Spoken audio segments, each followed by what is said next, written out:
Olá, sou Vera Ramalho, professora de literatura aqui da Oficina do Estudante, e estamos no nosso segundo vídeo sobre uma obra do modernismo brasileiro, uma obra de 1930, que é o Alguma Poesia, do mineiro itabirano Carlos Drummond de Andrade.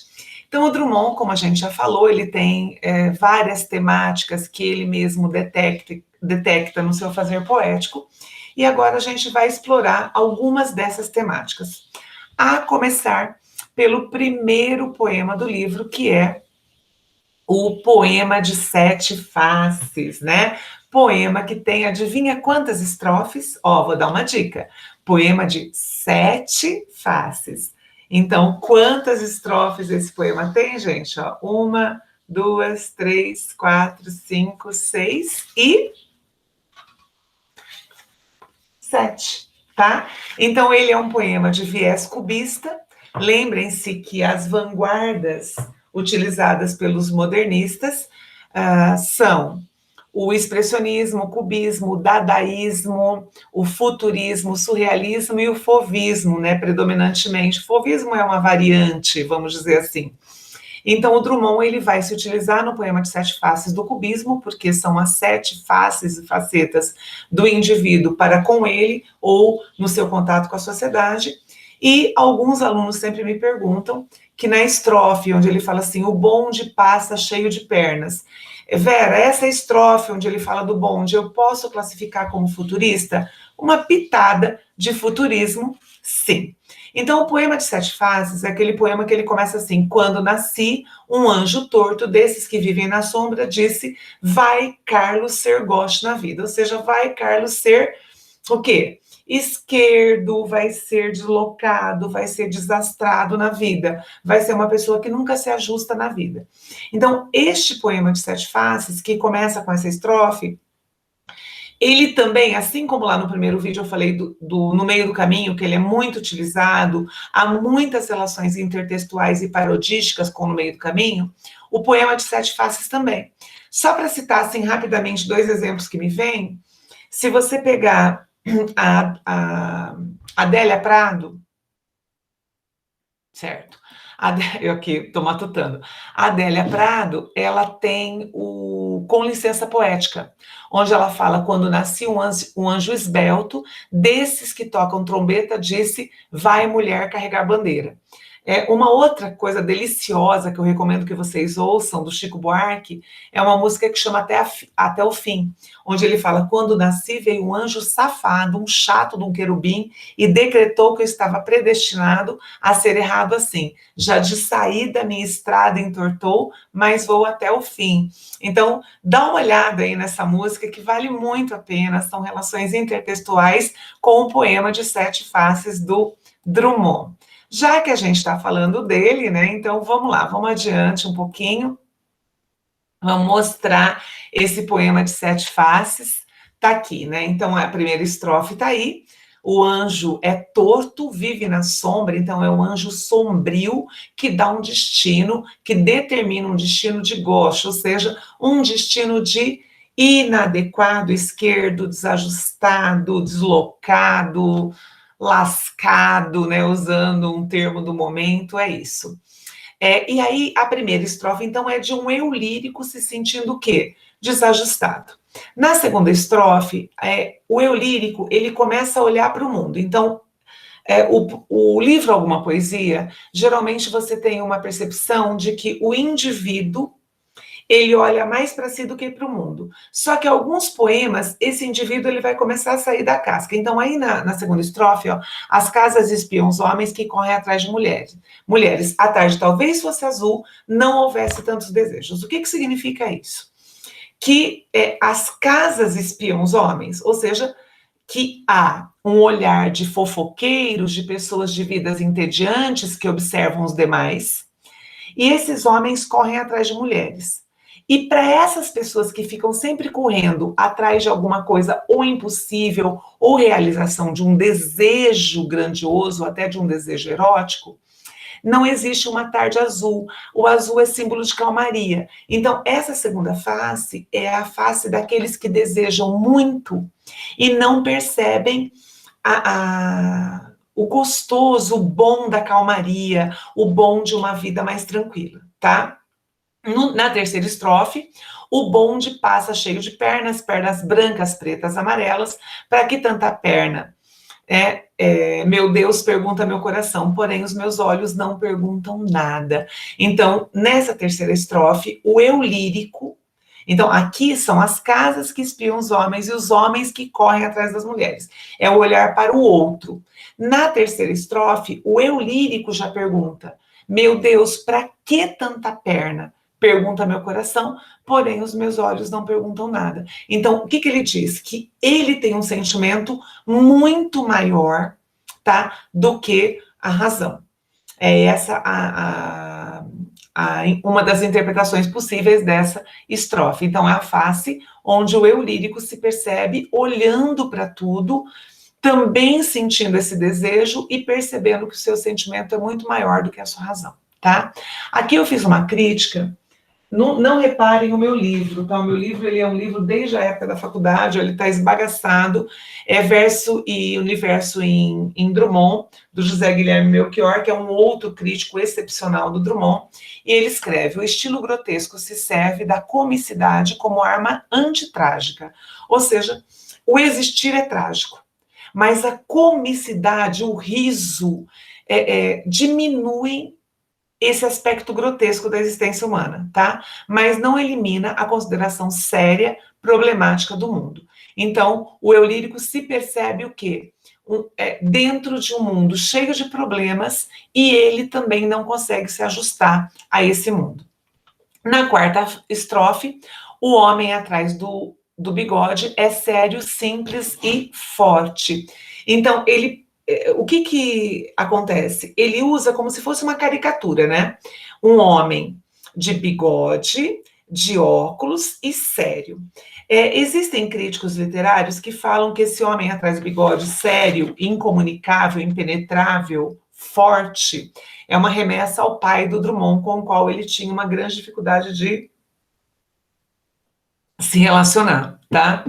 Mas isso também pode ser o eu lírico, percebendo que o outro que tem essa seriedade, ele se ajusta à sociedade, e o próprio eu lírico não. Então, esse homem atrás do bigode, ele é alguém adaptado à sociedade, ele é alguém que se amoldou aquilo que é exigência de uma sociedade, que é a seriedade para você ser forte, né?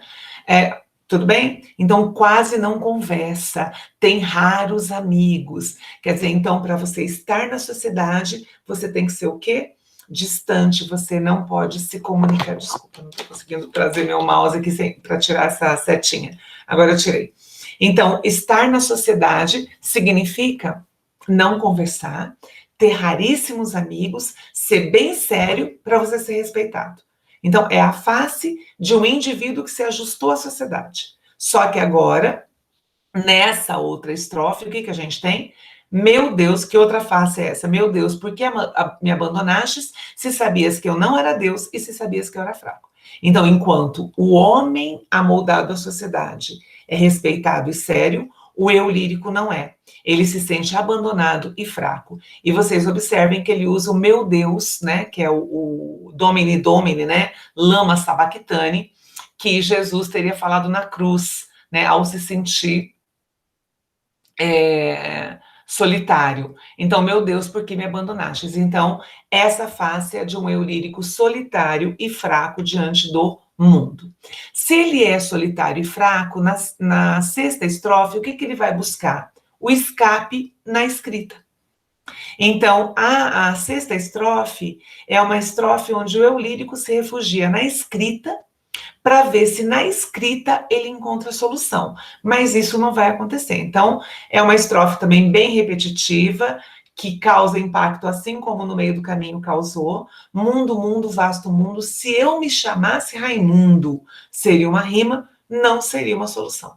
Mundo, mundo, vasto mundo, mais vasto é o meu coração. Novamente, ele reconhecendo que o coração dele é maior, o sentimento dele é maior que o mundo, e ele diz o quê? Se eu me chamasse Raimundo, eu teria uma rima para mundo. mas eu não teria uma solução para a minha existência. Uma outra coisa que é interessante, já que ele está falando de rima, ele usa no verso 1, no 2, no 4 e no 5, o verso epitassílabo, ou seja, o redondilho maior, o verso de 7 sílabas poéticas. E aqui no meio ele fala assim, seria uma rima, mas não uma solução. Então ele quebra essa sincronia do ritmo para dizer que não tem solução para o mundo, nem na rima, nem no escrever, nem no escape na arte, tá? E na última estrofe, o eu lírico se arrepende de ter confessado tanto, de ter se aberto tanto para os leitores. Eu não devia te dizer, mas essa lua e esse conhaque botam a gente comovido como o diabo. Ou seja, eu falei de 7 faces, eu me revelei extremamente, e porque me revelei extremamente, eu reconheço que eu não deveria tê-lo feito, voltando ao ensimesmamento, à timidez mineira, né? Então, ele atribui esse lado comovido à lua e ao conhaque. E aqui eu fiz algumas anotações, então o que a gente tem nesse poema? Nossa, agora que eu vi, peraí, gente. Deixa eu arrumar isso aqui. Desculpa a vergonha que eu passei, tá? Pronto. Salvo e já compartilhado. Acho que na hora que... Considerações. Gente, tá tudo errado. Considerações, não estava o mesmo aí? Poxa! Olha a pessoa, né? Vai vendo o grau, né? Início de férias, né? A pessoa tá assim. Então, vamos lá. Poema das 7 faces, e algumas considerações sobre esse poema, então. Então, o gauchismo, né? Que é o eu lírico se sentindo insuficiente, e ele não consegue administrar as contradições, isso é uma abordagem. Outra coisa, ele fala assim, vai Carlos, ser goste na vida. Então, o que acontece? Ele tira a máscara, porque o que é o escritor? O escritor é alguém que inventa a escrita, ele ficciona, ele não se põe. Só que aqui ele está reconhecendo o quê? Que a biografia dele, a vida dele, o existir dele faz parte da obra dele. Então, a biografia, a vida e a escrita dele estão o quê? Amalgamadas. Então, Carlos a máscara, né? Ela está retornando à própria vida dele, a declaração de responsabilidade civil. Quer dizer, eu vou ser o que goste na vida. Então, essa confissão psicológica, ela vai mostrar o quê? Uma desqualificação do sujeito. Por quê? Porque ele vai ser um azarado, um inadaptado, um desajustado. Então, a gente tem, num dado momento, então, enquanto o Carlos, ele mostra a sua desqualificação, ele mostra o quê? Que o forte, para você ser forte na sociedade, você tem que ter uma máscara de polidez e secura, tá? Você não pode conversar, esse é o forte, e ele é o fraco. Então, esse poema, ele lida com a polarização, ele lida com a dualidade. E, às vezes, esse poema parece o quê? Uma prece, ele se utiliza de sussurros musicais sibilantes como se fosse uma prece. Só para voltar aqui, ó. Meu Deus, por que me abandonaste? Se sabias que eu não era Deus, se sabias que eu era fraco. Então, isso é uma aliteração, e essa aliteração, ela reproduz o sussurro de uma prece que implora a Deus, tá? Seguindo para o segundo poema, eu gosto demais desse poema, Europa, França e Bahia. Vocês estão perguntando aí do outro lado, né? E eu com isso, né? Tudo bem, eu gosto e pronto, eu falei, tá? Meus olhos brasileiros sonhando exotismos. Então ele coloca o quê? Os olhos brasileiros fantasiam, sonham, imaginam, tá? Paris, a Torre Eiffel, alastrada de antenas como um caranguejo. Veja que ele já vai ironizando, ele já vai usando o sarcasmo, ele já vai usando o humor, para quê? Para desconstruir aquela idealização perfeita da Torre Eiffel, tá? os cais bolorentos de livros judeus e a água suja do Sena escorrendo sabedoria. Quer dizer, os meus olhos brasileiros sonham com lugares distantes e exóticos. Mas o que acontece? A Torre Eiffel está cheia de antena, há bolor nos cais e há o rio Sena, né? Que transita ali por Paris com a água suja. Então, veja que o olhar do brasileiro que quer ver a beleza no estrangeiro, quando ele olha de perto, ele vê que não é bem assim. O pulo da Mancha, num segundo, meus olhos espiam olhos ingleses vigilantes nas docas, tarifas, bancos, fábricas, trustes e craques. Ou seja, o que ele faz? Que ele diz aqui que ele gostaria, tá, de ver a Inglaterra, as riquezas, mas, na verdade, aquela agitação, aquele poder deriva da exploração capitalista. Então, veja que aqui há um viés político nesse poema. Milhões de dorsos agachados em colônias longínquas formam um tapete para sua graciosa majestade britânica pisar, e a lua de Londres como um remorso. Então, o que significa isso? Que a lua de Londres, ela não se estende da mesma maneira para todos. E uma outra coisa importante é o quê? Que a majestade britânica pisa em dorsos agachados como se eles fossem tapetes. Então, aqui ele está falando que a riqueza inglesa, ela deriva da exploração. Submarinos inúteis retalham mares vencidos. Então, ele está falando do quê? Da guerra, dos submarinos, né? O navio alemão cauteloso exporta dolicocéfalos arruinados. Então, as pessoas de crânio comprido arruinadas. Por quê? Porque na guerra muita gente tem que migrar. Hamburgo, o umbigo do mundo. Homens de cabeça rachada cismam em rachar a cabeça dos outros. Porque ele está dando uma característica do cérebro, né? Do alemão, mas que tem essa cabeça rachada, e aqui eu coloquei para vocês uma definição do que seria o dolicocéfalo, né? Então, disse do crânio alongado, cujo diâmetro, tá? Antero-posterior é sensivelmente maior que o transversal. Disse do indivíduo ou animal que apresenta esses caracteres, tá? Então, os homens de cabeça rachada, de um crânio mais comprido, mais alongado e mais rachado, o que acontece cismam em rachar a cabeça dos outros dentro de alguns anos. Então, ele fala o quê? Que os alemães racharão a cabeça dos outros, dominarão, né? Então, é muito interessante isso como uma pergunta de dimensão histórica e política no vestibular da FUVEST. Seguindo, a Itália explora conscienciosamente, com consciência, vulcões apagados, está falando do Etna, provavelmente, vulcões que nunca estiveram acesos, a não ser na cabeça de Mussolini. Então, está falando do quê? Do fascismo.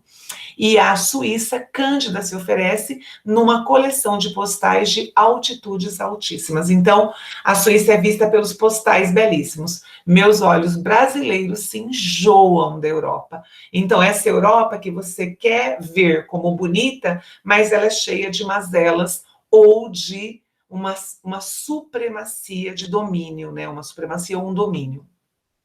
E aqui não há mais Turquia. O impossível dos serralhos esfacela erotismos prestes a deslanchar.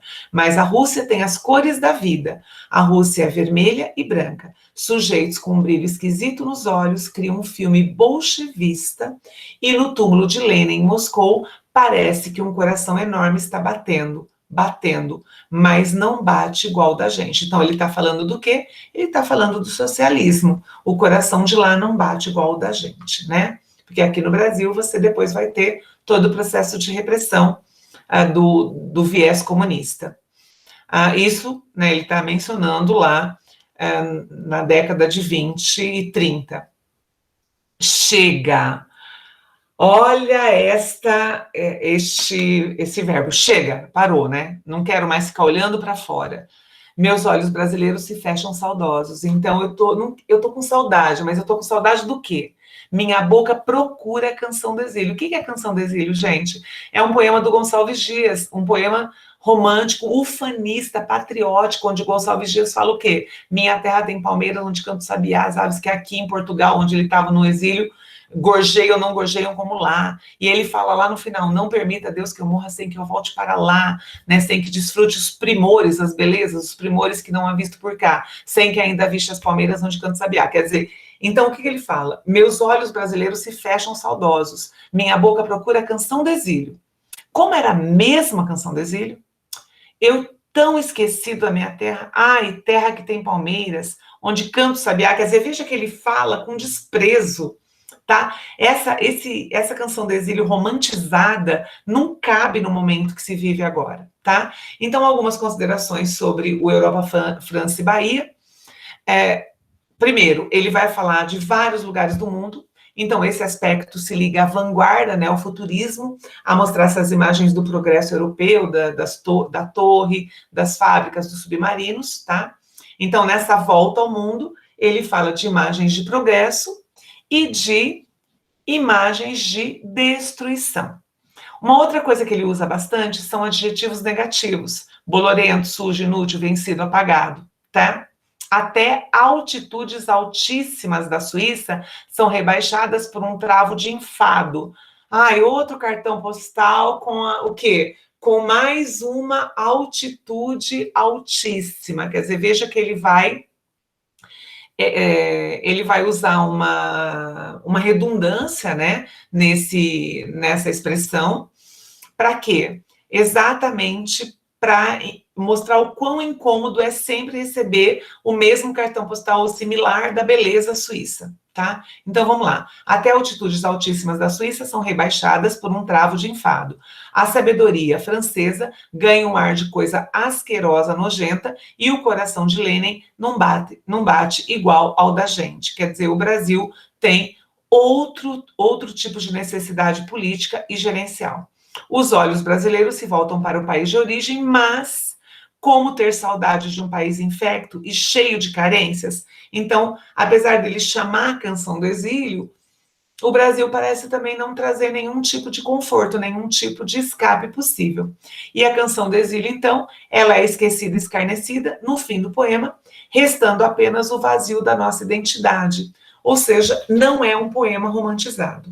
Uma outra coisa que é importante nesse poema, então, além da intertextualidade com a canção do exílio, esse poema, ele tem a intertextualidade com o livro Macunaíma, do Mário de Andrade. Lembram que o Mário de Andrade, a essa altura do campeonato, é um grande ledor, um crítico literário do Drummond, né, que estimula o Drummond a escrever, e o Drummond vai usar um dos momentos do livro Macunaíma, que é o Europa, ao invés de Europa, né, França e Bahia. E nesse momento, o Macunaíma, ele faz um combinado com a Vei, que é a Sol, de que ele vai desposar uma de suas filhas, mas na verdade ele troca uma das filhas da Vei, que é a Sol, na simbologia indígena, por uma portuguesa. Então, o Macunaíma trocou as filhas do Sol por uma portuguesa. O Drummond, apesar dele fazer opção pelo Brasil, né, no final do poema, essa opção pelo Brasil não traz nenhum tipo de vantagem, porque o Brasil, ele é visto como um lugar insípido, ou um lugar que não tem qualquer importância. Então, é um texto extremamente crítico em relação àquilo que estava em voga lá na década de 20 do século passado, quando esse poema foi composto. Lembram que eu falei para vocês, no vídeo anterior, sobre o brasileirismo de estandarte? Tá? Então, o Drummond, ele se nega a ser nacionalista de maneira falsa, ele quer mostrar a realidade, tá? Lembra que eu falei da comunicação que ele tinha com o Mário de Andrade? Isso aqui é um poema que o Drummond datilografou e mandou para o Mário de Andrade. E aqui são considerações, ó. Gostei da regência, porque o poeta chega na estação. Dentro da regência, o que deveria estar escrito aqui? O poeta chega à estação, tá? E o Mário de Andrade, que gosta dessa ruptura formal, estética, ele falou, opa, temos um dos nossos aqui, né? O poeta chega na estação do caminho de ferro, o poeta desembarca, o poeta toma um alto, o poeta vai para o hotel. Então, o poeta, ele está mostrando o cotidiano deste poeta, tá? Enquanto ele realiza, tá? Esses atos de todo dia, uma ovação, um elogio o persegue como uma vaia. Então, é como se ele falasse que a ovação, o elogio e a vaia dão na mesma, porque um dia você está sendo louvado e outro dia você está sendo condenado ou cancelado, para usar um verbo mais atual, tá? Então, aqui ele fala da ascensão e decadência do poeta. E outra coisa, então, esse poema, por que está escrito aqui que é uma trama cinematográfica? O poeta desembarca, o poeta toma um alto, o poeta vai para o hotel. Então você tem uma narrativa cinematográfica, parece que alguém está filmando o famoso poeta, tá? Então o poeta afasta-se de qualquer idealização, põe-se em posição crítica. Então, este poeta, né, que parece ser tão exaltado, na verdade ele está melancólico, tá? Então ele vai passar pelo cenário, pelo cotidiano, e aí o que acontece? Ele vai continuar. Então, aqui no final ele fala: o poeta entra no elevador, o poeta sobe, o poeta fecha-se no quarto. O poeta está melancólico. Então, é como se fosse a decadência do poeta. Então, a modernidade é o fim da sacralidade da arte, não tem importância. Ela é noticiada e já passou, tá? Desce ao chão das experiências do homem comum. Então, o poeta está vivendo as mesmas coisas que o homem comum, tá? E aqui o poeta canta um hino que ninguém aplaude. Então, na modernidade, num ritmo alucinante, não há espaço para valorização do poeta, para o destaque do poeta, tá? Seguindo adiante, o Política Literária é um poema que ele dedicou ao Manuel Bandeira. Então, o poeta municipal discute com o poeta estadual qual deles é capaz de bater o poeta federal.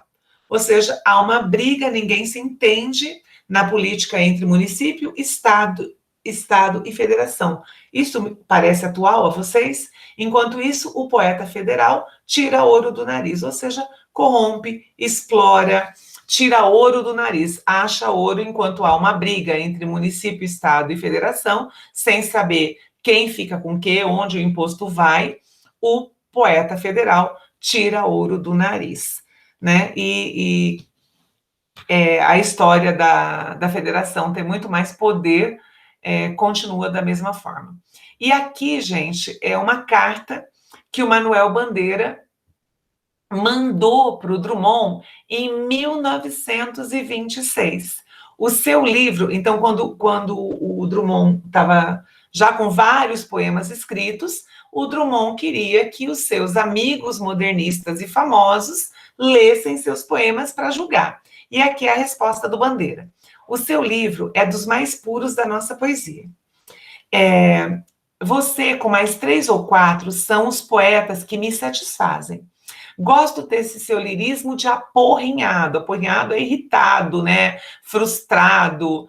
E quanto à forma, a expressão, não tenho nenhuma restrição. Nenhuma falta de gosto, nenhuma descaída, nenhuma palavra dessas que a gente acha pau ou besta dos outros. Ou seja, tipo, ele fala: olha, Drummond, você não destoou de nada, você não tem nada que falte ao bom gosto. Nenhum poema insignificante, tudo medular. Medular, o que é medula? Aquilo que te mantém, né? Aquilo que é exato. Por aqui, a impressão geral entre os nossos é ótima. Impressão de raro e de sólido. Tão raro e tão sólido que durou 60 anos, né? Muito legal essa crítica positiva do Bandeira. E tem uma coisa muito legal, que o Bandeira, gente, aqui ele já era o Manuel Bandeira, e o Drummond estava vindo de Minas ainda. O Bandeira já era um polemista, ele já tinha causado na Semana de Arte Moderna, ele já tinha feito o Carnaval, ele já tinha feito o A Cinza das Horas, entendeu? Então o Bandeira já estava publicando, e aqui ele está elogiando. Então você vê a generosidade do Bandeira, meu querido Manuel Bandeira. Aqui é o Cidadezinha Qualquer. Esse poema, gente, eu tenho uma tese salva no meu computador, que tem assim umas 10 páginas analisando esse poema. E ele mostra uma perspectiva cinematográfica e rápida, sem vírgula, né? Casas entre bananeiras, mulheres entre laranjeiras, pomar, amor, cantar. O que é isso? Uma vida provinciana, uma vida rural, de uma cidadezinha, o quê? Que tem quintais de terra, com bananeira, com laranjal, e a vida da pessoa é sempre aquele ritmo lerdo, né? Pomar, amor, cantar, pomar, amor, cantar, pomar, amor, cantar. Não tem mais nada para fazer na cidade. Mas isso é uma visão de cima. Então você tem o quê? Só substantivo.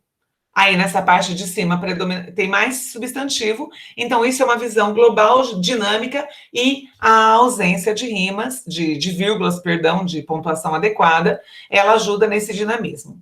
Na segunda estrofe, um homem vai devagar, um cachorro vai devagar, um burro vai devagar. Então, o artigo, primeiro, agora, então, aquela câmera cinematográfica que estava em cima, ela começou a olhar cada ser dessa cidadezinha qualquer, dessa pequena cidade, da cidade provinciana. Tá? Um homem vai devagar, um cachorro vai devagar, um burro vai devagar. Isso significa que não é o homem que vai devagar, é um qualquer. Então ele começou a focalizar, mas ao focalizar, qual o problema? Que não faz diferença nessa cidade você ser homem ou animal. Tudo é abraçado pela lentidão, pelo marasmo, pelo tédio da cidade. Devagar, as janelas olham. Agora a gente tem um artigo definido que particulariza janelas. Agora todo mundo sabe que não é a janela que está olhando. É a pessoa que está, o quê? Dentro da casa, que olha através da janela. Então as pessoas têm uma vida tão medíocre, têm uma vida tão apequenada, que a única coisa que elas têm para fazer é o quê? Vigiar por trás das janelas. Então, devagar, lentamente, as janelas olham. Não são as janelas, são as pessoas. É uma metonímia isso aqui, tá? E aí, o juízo de valor e a ironia final. Eita vida besta, meu Deus, né? Ou seja, o final é de um poema piada, de um poema que mostra esse humor. O outro poema que eu separei para vocês é um metapoema, que é o Explicação, tá quase no final do livro, né? Então, o Explicação, ele vai trazer meu verso é minha consolação, só que depois eu separei poemas que falam de amor, tá? Meu verso é minha consolação, meu verso é minha cachaça, todo mundo tem sua cachaça. Ou seja, todo mundo tem seu escape, todo mundo tem sua fuga da realidade, todo mundo tem seu evasionismo. Para beber, tanto faz. O meu verso, às vezes, usa copo de cristal, ou seja, a minha consolação vem em termos mais elegantes, em poemas mais polidos, mais lapidares, ou canequinha de Flandres. Flandres é alumínio. Folha de taioba, pouco importa, tudo serve. Então, no ato da escrita, o comum, o simplório, o popular e o sofisticado cabem. Para louvar a Deus, como para aliviar o peito. Ou seja, eu escrevo ou para louvar a Deus ou para aliviar o peito. Queixar o desprezo da morena, cantar minha vida e trabalhos. É que faço meu verso e meu verso me agrada. Então, o que ele coloca aqui? Que o ato da escrita se presta a vários assuntos, a amplitude temática. Isso é próprio dos autores do primeiro tempo modernista. Eles acham que não há tema apoético, ou seja, tema que não seja adequado à poesia. Meu verso me agrada sempre. Ele, às vezes, tem ar sem vergonha de quem vai dar uma cambalhota, mas não é para o público, é para mim mesmo essa cambalhota. Então ele fala que o verso, ele tem essa capacidade do quê? De dar cambalhotas, de provocar humor. Só um detalhe, por que eu grifei isso? Quem porventura tiver essa edição do livro, vai encontrar aqui no final, ó, o artigo do Eucanã Ferraz, de crítica literária. Olha o título, Alguma Cambalhota. Ou seja, ele vai escrever a respeito do humor também no texto drummoniano, tá? Então, para a gente continuar, eu bem me entendo, não sou alegre, sou até muito triste. A culpa é da sombra das bananeiras do meu país, esta sombra mole e preguiçosa. E a gente, viajando na pátria, sente saudades da pátria. Ou seja, o que ele fala sempre? Que, por vezes, ele não identifica o Brasil, né? Por vezes, ele não identifica a si mesmo no Brasil. E a gente, viajando na pátria, sente saudade da pátria. É um Brasil derrotado, é um Brasil cheio de problemas, é um Brasil de injustiça. Olha o que ele está falando lá na década de 20 do século passado. No elevador penso na roça penso no elevador.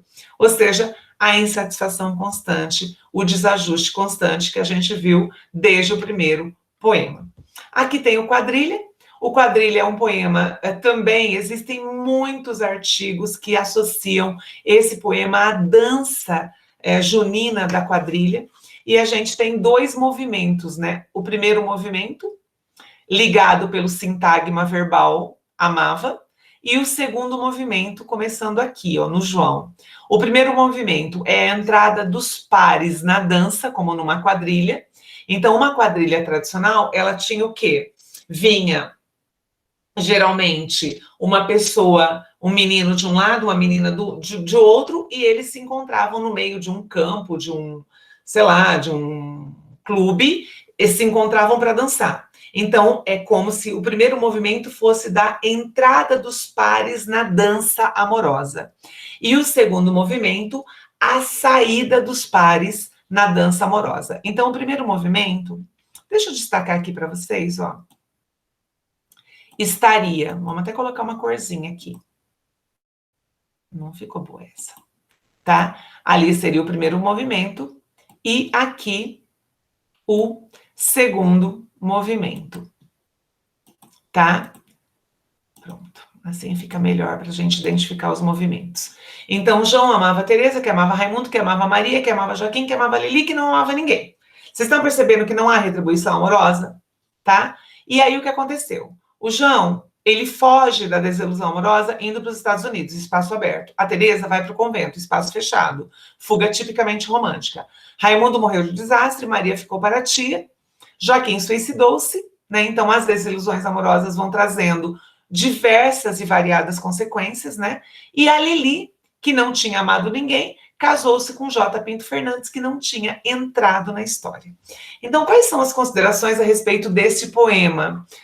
Segundo Francisco Ascar, o que acontece? A gente tem a serialização de desencontros amorosos. É uma série de desencontros amorosos através de associações ligadas ao nome próprio. Então, João amava Teresa, que amava Raimundo, que amava Maria, que amava Joaquim, que amava Lili, que não amava ninguém, tá? Organizam-se 2 grupos que se opõem, tá? Como são esses grupos? Um composto pelos pronomes, João, Teresa, que são detentores da ação de amar. Eles amam, mas eles são frustrados na ação de casar. Por quê? Eles amam, mas o amor não tem a contrapartida, tá? Então, o primeiro grupo é dos nomes que, apesar de amar, são frustrados na ação de casar. E o segundo grupo é formado pela Lili e pelo J. Pinto Fernandes, que não se amavam, são frustrados na ação de amar, mas são detentores da ação de casar, ou seja, eles se casam. Então, o que acontece? Os prenomes. O que são os prenomes? O nome original. João, Teresa, Raimundo, Maria, Joaquim, tá? Então, os prenomes associam-se a qualidades como intimidade, pessoalidade, amor, e não casamento. E no grupo de Lili e J. Pinto Fernandes, associam-se qualidades de não intimidade, não amor e casamento. Ou seja, o que está escrito aí? Que para casar não precisa amar, tá? O casamento é uma mera conveniência e conseguem se manter casadas as pessoas que obedecem às conveniências. É esse mesmo pensamento, de certa maneira, dessa desilusão amorosa, dessa obrigação do casamento que está no quero me casar.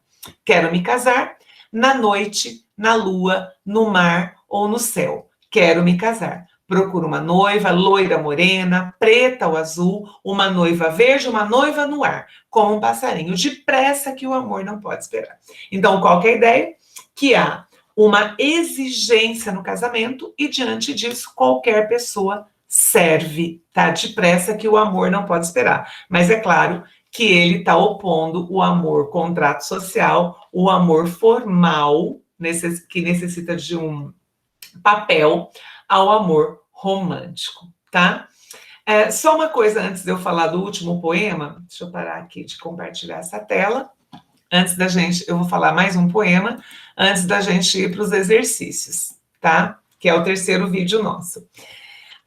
Quando o Drummond finaliza o livro Alguma Poesia, ele finaliza com o Poema da Purificação.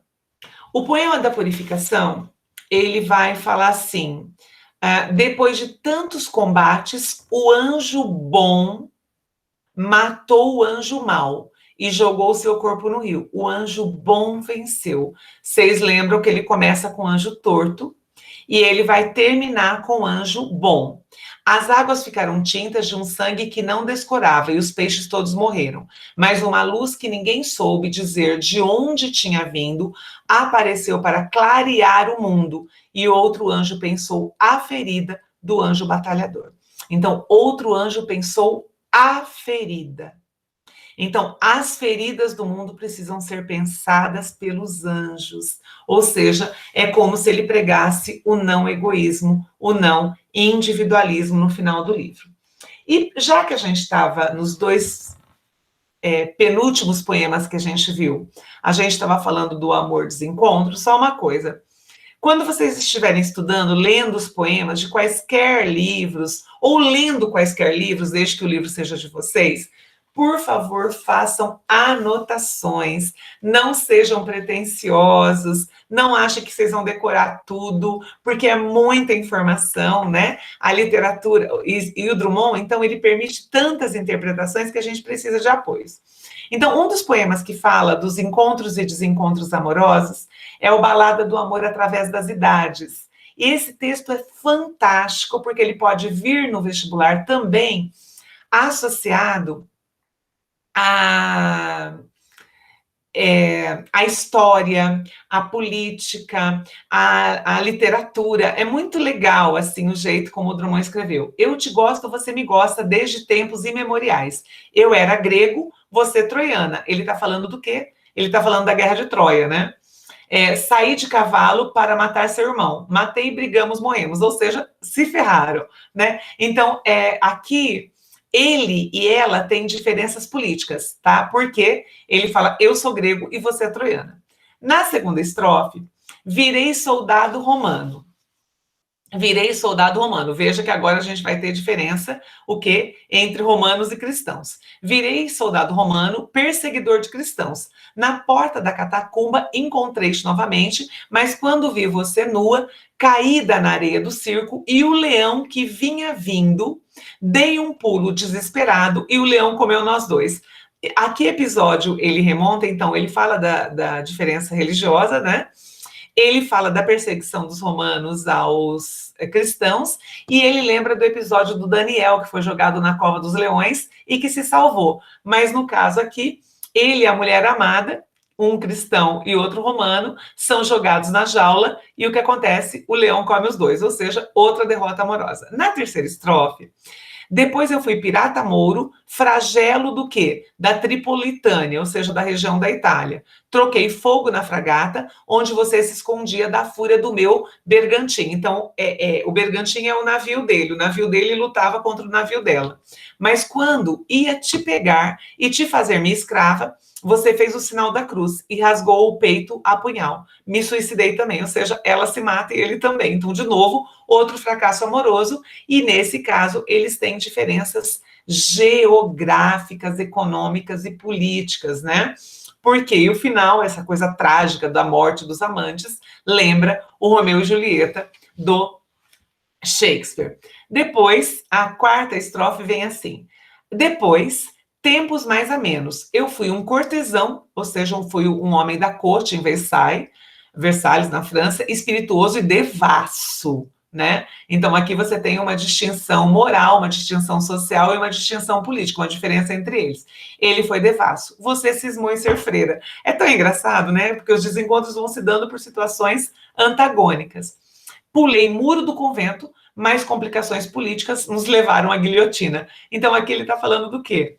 Ele está falando da queda da Bastilha, ele está falando da prisão do rei Luís XVI, que depois foi para a guilhotina na Revolução Francesa. Então, o vestibular pode se valer de uma estrofe dessa para perguntar o pano de fundo histórico. E na última estrofe, hoje, sou um moço moderno. Remo, pulo, danço, boxo. Boxo, luto boxe. tenho dinheiro no banco. Você é uma loura notável.